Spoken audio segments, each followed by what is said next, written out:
Assalamu alaikum. I am Zahid Farooq with New Passion and my HSC teaching approach. We are going to start IG2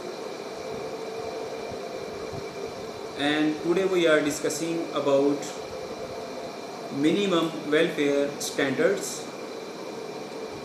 This is very important question in accordance of NIBOSH IG2 exam and it often comes in the exam of IG2. In the last lecture we have studied work environment requirements that were space, seating, ventilation, heating, lighting and noise. Now let's start our today's lecture. Before going into detail, it is requested to those who are new on my channel, please subscribe my channel and press bell icon to receive daily updated videos about NIBOSH, IGC, IG2 and IG1 respectively. Now let's start our today discussion. Minimum welfare standards. These are the standards which are set by ILO, Occupational Safety and Health 2001, that the employer should provide following minimum welfare standards to their workers. Now what are these standards? They are drinking water, sanitary conveniences, washing facilities, changing rooms, accommodation for clothing, and resting and eating facilities. These are minimum welfare standards that should an employer provide to their workers. Now let's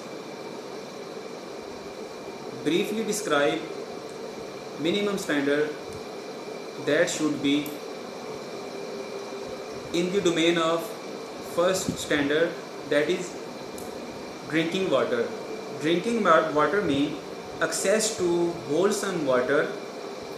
If non-potable water is also available, then both supplies should be distinguishedly mentioned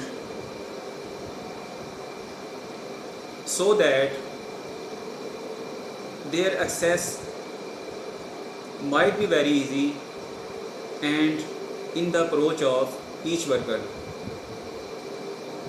The second standard is sanitary conveniences means access to sufficient number of sanitary conveniences WCs for the number of workers for men and women with separate facilities. They should be protected from the weather and adequately clean, lit and ventilated. Special provision should be made for the disabled. It is very important. Special consideration should be given to disabled. The next is washing facilities means access to suitable washing facilities by sanitary conveniences, changing facilities and as required in work areas. Showers may be necessary if it is required that the work is of dirty nature or the work is of contamination nature, or the work is a type of hazardous nature, then washing or showering facilities are must. Washing facilities should be hot and cold, and the water should be running water, and other things, soap and towel should also be provided, or other means of drying facilities if available. The next standard is changing rooms. Suitable changing room if workers have to change into special work wear and this involves significant undressing. These should be clean, adequately lit and ventilated with separate facilities for men and women. The next standard is accommodation for clothing. Lockers or other storage facilities where workers have to change for work so that their belongings and personal clothing can be kept clean and secure. Separate storage for dirty work clothing may be necessary so that the cross contamination might be controlled. The other standard is resting and eating facilities.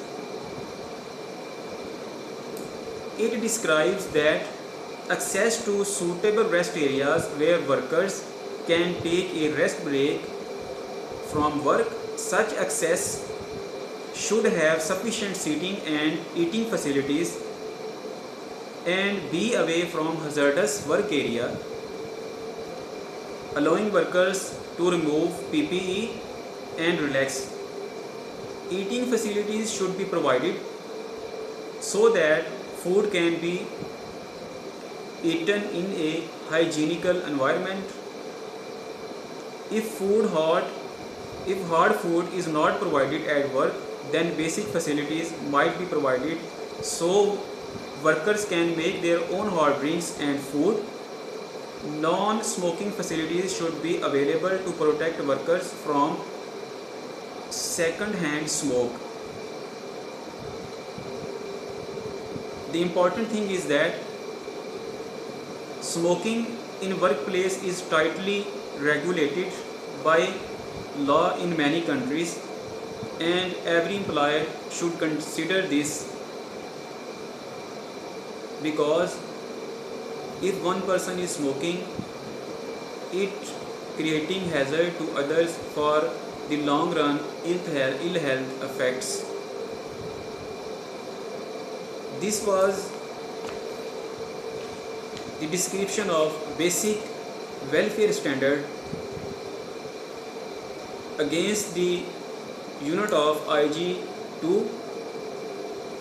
We will go consistent and in a systematic order to cover up the course rather than going in a hassle. My vision is to spread health and safety knowledge free of cost and give you basic understanding about NIBOSH course so that you may appear your exam, or whether you are going to appear in health and safety interviews, you may got abundance of knowledge. The people who are new on my channel, please subscribe my channel and press bell icon for daily updated videos and give your valuable comments related to any health and safety query. It will be highly appreciated from my side. Thank you so much.